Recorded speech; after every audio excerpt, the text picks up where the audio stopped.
People living in this land 7,000 years ago were already making wine and shoes. The world's oldest shoe was found right here in this hole. In the 4th century, Armenia adopted Christianity as its state religion. Armenians were first Christian nations. In the early 20th century, Armenians went through the horrors of genocide. In total, nearly 1.5 million Armenians were killed brutally. Armenia broke free from the Soviet Union in September 1991. What has independence brought to this ancient country?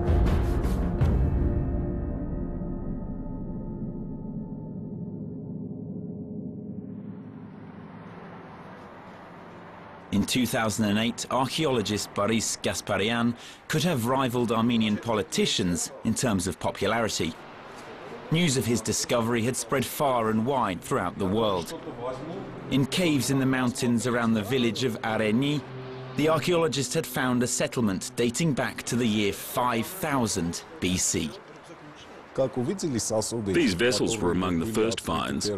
When we saw them, it was immediately clear to us that they dated from the Copper and Stone Age. That means that people were already living in these caves 7,000 years ago. Communities maintaining very close contact inhabited an area between the North Caucasus and Mesopotamia. They used to migrate from north to south and south to north. Excavation work at the site of the ancient settlement has been going on for 3 years now. But archaeologists are still unable to say with certainty what kind of people lived in these caves 7,000 years ago. Just take a look. You can see a very interesting ritual. The bodies of babies under 1 year of age, they were buried intact. But women, between the ages of 11 and 25, were simply chopped up before burial. The most interesting artifact was found in the caves in 2008. The world's oldest shoe was dug up from a depth of just ½ a metre. It's estimated to be about 6,000 years old.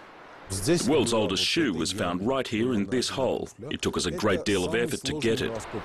The discovery of the settlement is an event of crucial importance to the small Transcaucasian country. Armenians are proud of the long history of this land, and the find reinforces their pride.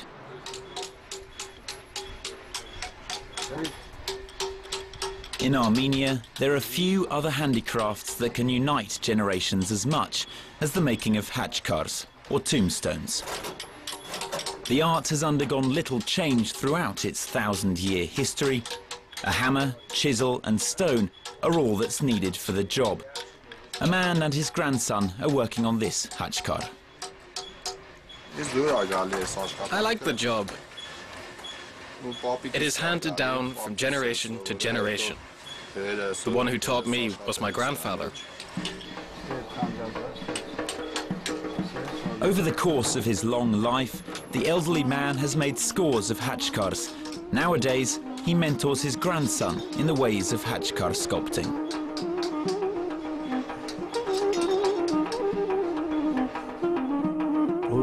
There are millions of hachkars here, each with a difference.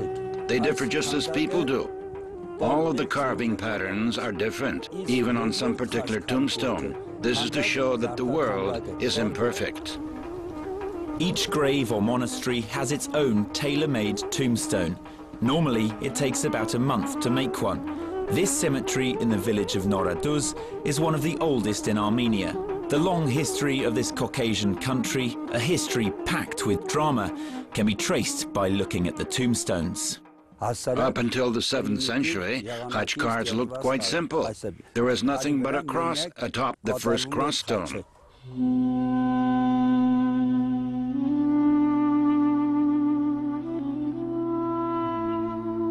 The hachkars in this cemetery don't feature carvings, although the graveyard of the small town of Spitak is much larger. Before the quake, it was a small cemetery. But as you can see, now it's quite big. It took some 40 days to bury quake victims.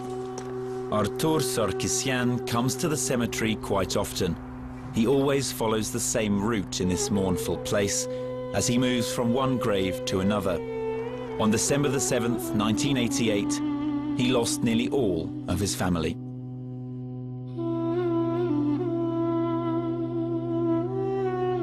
It was 10:40 a.m. when the first tremor with a magnitude of 7 on the Richter scale shook Spitak.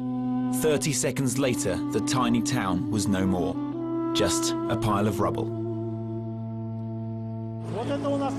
The main street in the center of the town was here. When the quake struck, there were people in every apartment of the 5-story houses that stood here on both sides of the road. Practically all of them fell apart. Only roofs lying on the asphalt could be seen after the quake. There is a church where Artur's house once was. More than 20 years on, there are few reminders of that devastating earthquake. But in the cold month of December in 1988, people around the world came to know the name of this small town in Armenia. Aid began pouring in from across the Soviet Union. At that time, Armenia was part of it. The powerful earthquake affected all of Armenia's northern areas, as well as Spitak. The scale of the disaster only became apparent after several days. Just a handful of people had survived under the rubble. The earthquake had claimed 25,000 lives. When the smoke cleared away 3 or 4 hours after the earthquake, it became clear that the town had been razed to the ground. Aid began arriving towards the evening because there were no roads. Some of the aid came from numerous diasporas in foreign countries. This footage shows Charles Aznavour, a French singer of Armenian origin, after a visit to devastated Spitak. He vowed to do his best to help Armenia. I was really shocked by what I saw in Spitak. I couldn't have imagined the appalling scale of that disaster, because so many people were killed here. The French singer set up a fund for the earthquake-struck country. The money was used to restore dozens of houses in Spitak and Goris, Armenia's second-largest town. It too had been affected by the disaster. The town's residents unveiled a monument to Aznavour as a token of gratitude to him. We unveiled the monument on the 22nd of September in 2002. People from all over Armenia came here. There were also visitors from France. After the breakup of the Soviet Union in 1991, reconstruction work in Armenian towns slowed down. The new houses built in the 3 years after the disaster made up only 1/5 of those destroyed by the earthquake. We came here on December 2nd. We were given a room on the ground floor and we still live here. Most of the tenants here are refugees. Garun Ayropetian and his family also lost their home in December 1988. They became refugees, but not as a result of the earthquake. It was a bloody inter-ethnic conflict that forced them to flee.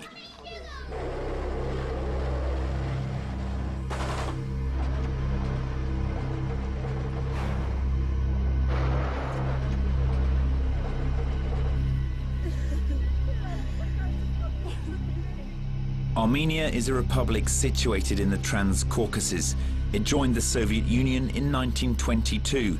When the republic won independence in September 1991, this was the most troubled region in the post-Soviet space. The country was at war with neighboring Azerbaijan over Nagorno-Karabakh.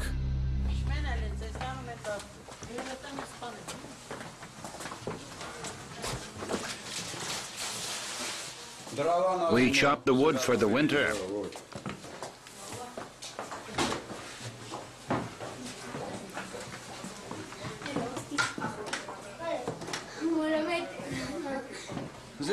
And this is our home. These are my grandchildren doing their homework. It's our stove. We've made it ourselves because there's no other source of heating in here. His house in Azerbaijan's capital of Baku was larger and more comfortable. They had to leave their native city in a hurry. Already there was gunfire in Nagorno-Karabakh. Azerbaijanis were fleeing that area. Meanwhile, the situation for Armenians living in Azerbaijan was becoming increasingly dangerous. We went through quite a good deal. For instance, my husband had an aunt with a dark complexion. It was easy to see that she was Armenian. She was attacked several times on the metro. The conflict's root cause stems from the 1920s when Azerbaijan and Armenia joined the Soviet Union. Nagorno-Karabakh, a territory where Armenians had been the predominant population from time immemorial, was placed under Azerbaijan's control. It didn't matter much who controlled Nagorno-Karabakh back then. The Soviet republics were part of an integrated country. But the time bomb eventually went off, and violence erupted between the two in the late 1980s. The Soviet government showed signs of weakness. With the start of perestroika, when people were told they could speak up without running the risk of being imprisoned or executed, people across the Soviet Union began talking about their concerns. Armenians in Nagorno-Karabakh started asking questions. They wanted to know why they were part of Azerbaijan, even though Armenia was next door, a country populated by people of the same nationality and culture. Baku flatly rejected Yerevan's demand that Nagorno-Karabakh be handed over to Armenia's control. Meanwhile, the first major interethnic conflict was gathering pace in the Soviet Union's south. It had been fueled by events in the small town of Sumgait, near Azerbaijan's capital. The Sumgait massacre was the point of no return. People were murdered. Mind you, people were killed not in Nagorno-Karabakh itself, but in Sumgait, a town situated far from Nagorno-Karabakh. There is no war now, but there is no peace either. There is no peace treaty.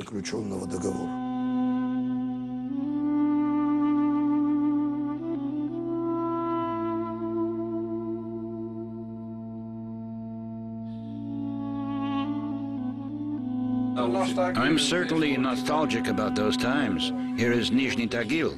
I was in the army then. Memories of those days come thick and fast. And this is Baku. There is a map of the Soviet Union in Garun Ayropetian's workshop. As a tailor, he needs something colourful to rest his eyes on. But the map also gives food for thought. He recalls the days when everybody lived in the same country, a country that later burst at the seams. This is our peace barrel, which was founded in November in 2001. So it was decided to found the barrel, to call it peace barrel, and to open only when peace will be signed between Azerbaijan and Karabakh. Nobody at this distillery can say with any certainty when cognac from this barrel will be bottled, but it has every chance of becoming a vintage brand, adding to the distillery's rich collection. Stalin sent to Churchill 300 bottles of branded wine each year, and that's why they call it diplomatic brandy. The British Prime Minister was not alone in appreciating this brandy. In Soviet times, Armenian cognac was the main symbol of the Republic. Many agreed that the strong beverage produced in the Trans-Caucasus could easily compete with French cognac manufacturers. The flavor is intense. You can sense a whole bouquet of flavors. It's a unique beverage. Here I can detect the flavor of our brands, the sunshine of Ararat Valley, and the beauty of our landscapes. The production process in Armenia and France is totally identical. The spirits are distilled in the same way, and the oak barrels look very much alike. The Armenians are just proud of their product, as the French are of theirs. I think that cognac is one of the most important and most recognizable brands produced in Armenia. I would even say that it's one of Armenia's symbols. Mount Ararat can be seen from several spots in Yerevan. The entire history of the Armenian people is linked to it, but it's off limits to Armenians. They can't reconcile themselves with the loss.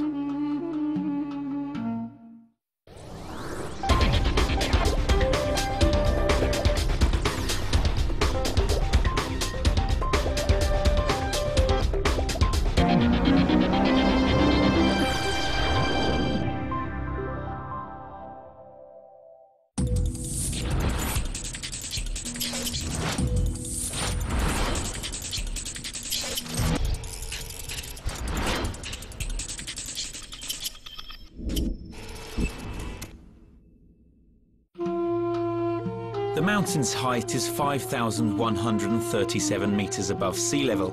According to the Bible, Mount Ararat was the first landmark that Noah saw after escaping the Great Flood. Mount Ararat, you know, in the Bible is testified, and it is connected with Noah's Ark. So after the deluge, Noah's Ark stopped on the peak of Mount Ararat. However, Ararat is the main source of pain and suffering for Armenians. Under the 1921 agreement signed by Soviet and Turkish leaders, the symbolic mountain was left on the other side of the border. The mountain today it is in the territory of Turkey, but still it continues to be Armenian symbol. When Armenian people they are asked about their national identities, they start with the Mount Ararat. The fact that Ararat is no longer in their territory also serves as a reminder of the greatest tragedy of the country's people, the Armenian genocide. Genocide is the word used in Armenia to describe the policy pursued by the Ottoman Empire towards ethnic Armenians from the late 19th century through to the 1920s. In total, between 1894 1922, between 30 years, nearly 30 years, nearly 1.5 million Armenians were killed brutally. At the same time, Turkey was the first country to officially recognize Armenia's independence in 1991. Today, Turkish society is divided over the events that led to the deaths of 1.5 million Armenians in the early 20th century. Yet Ankara refuses to officially acknowledge the fact that what happened a century ago was genocide. It's one of the hardest and thorny problems between two nations. What is the fundamental problem? The fundamental problem here is that Turkey, instead of facing its own history, tries and keeps trying to deny the very part of Turkish shameful page of its own history. Armenian genocide, rewriting history, is one of the dangerous processes in every society. Ankara supported Azerbaijan at the height of the ethnic conflict over Nagorno-Karabakh. It closed its borders to Armenians. The border between Armenia and Azerbaijan is likewise locked up. Yerevan airport is the main gateway to Armenia. Travelers have little choice considering Yerevan's difficult relations with neighboring countries. The easiest way of getting to Yerevan is by air. You have to go by air if you want to leave Armenia. That's the only way, because this country has been blockaded throughout the post-Soviet period. Of course, Armenia has land borders with Georgia and Iran, but there is little cross-border traffic there. Therefore, going by air is still the best option. Nearly every plane is filled to capacity. It's clearly demonstrated by flights going to Russia, which is now Armenia's biggest economic partner. One of the largest Armenian diasporas is found in Moscow. Aviation is the only means of transport for Armenia. It's obvious that there is no other way out.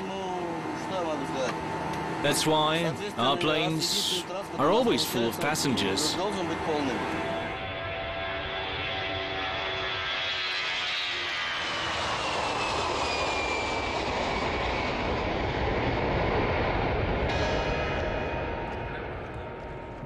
Armenia was the world's first country to turn Christianity into a state religion. That was way back in the early 4th century AD. For more than 15 centuries, Armenians have regarded faith and church as a substitute for the state. Saving human souls and preserving the nation are the two missions pursued by the Armenian Church today, as it has been doing throughout its existence.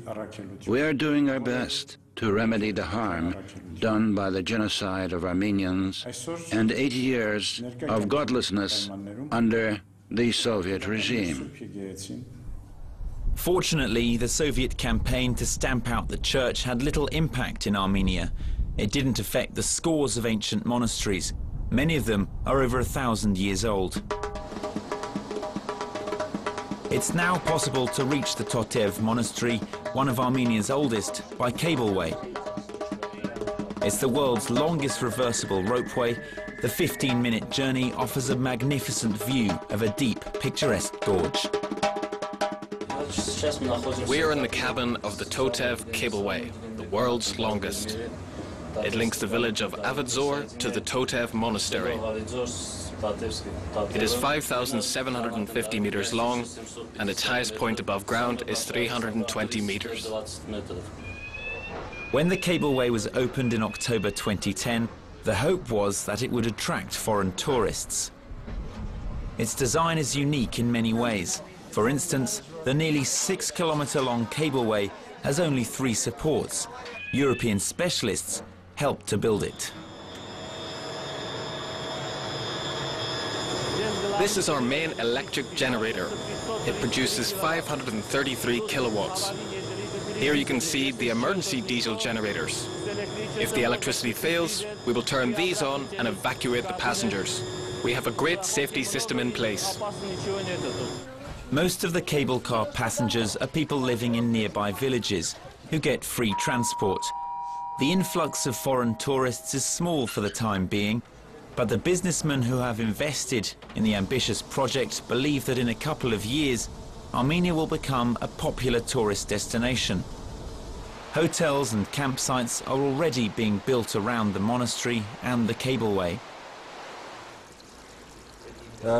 We need water of different temperatures to treat gastrointestinal diseases, gastritis in particular. If the patient is suffering from a high acidity of gastritis, the temperature of the mineral water we give him is between 50 and 53 degrees Celsius. In low acidity cases, it's from 30 to 35 degrees. The town of Jermuk lies in the mountains. During the Soviet years, people here already knew how to attract tourists. A spa similar to the celebrated Karlovy Vary resort has been in operation in Jermuk for decades. The composition of our water is even better than that of the water at Karlovy Vary in the Czech Republic. Our water contains more ions, cations and minerals. Local mineral water is yet another Armenian brand. It is true, though, that it's not as famous as cognac or ancient monasteries, but residents of Jermuk hope that the water and spa resorts will be another incentive for people to visit Armenia. The Jermuk mineral water springs from the ground in this gorge. Its temperature is between 45 and 60 degrees. These salt sediments result from our mineral water. For the time being, only tourists from Russia visit the Jermuk springs. This huge bucket contains molten aluminium.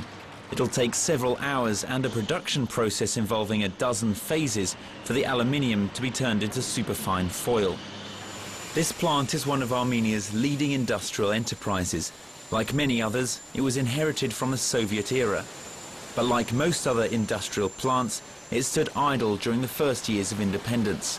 That was a very difficult period for this nation. The plant's revival began in 2000, when it became part of a Russian holding. The plant was reopened after modernization. Despite the crisis, it has grown stronger with each passing year. Russians and Armenians work here together. The assets are Russian. Artsrun Stepanyan represents what might be called the local aluminium dynasty. His father used to work at this plant. My mother and father used to work here. Now it's time for my brother and me. I'm not a unique case. Everybody here has taken the job over from their old folks. The plant is one of the most successful in the country. It should come as no surprise.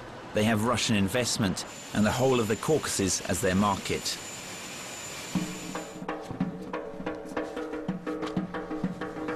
For example, the color of immortelle is yellow. We get dyes from herbs. A mixture of many dyes makes the rug look darker. It looks lighter if there are fewer dyes. The root of madder produces a very beautiful red dye. No chemicals are added, nothing but natural components. Making rugs is a family business too. The subtleties of this very old Armenian handicraft are handed down from generation to generation. Each little square means a knot. They weave row after row. Every color is here. Like the aluminium plant, this factory has a Soviet past behind it. Then automatic looms were brought in to make rugs quickly and in large quantities. Nonetheless, ancient technologies have become popular in Armenia since independence. It takes a month for a weaver to complete 1 square meter. It's a very difficult job, taking a lot of effort. For that reason, their prices are higher than those of machine-made rugs. But then having such a rug at home is seen as a sign of wealth. There are some 10 million ethnic Armenians around the world. Just over 3 million of them live in Armenia. The Armenians at home believe that the worst of their country's history is a thing of the past. In Yerevan, they like to say that nights are at their darkest just before dawn. People across Armenia believe that dawn has already broken over their country.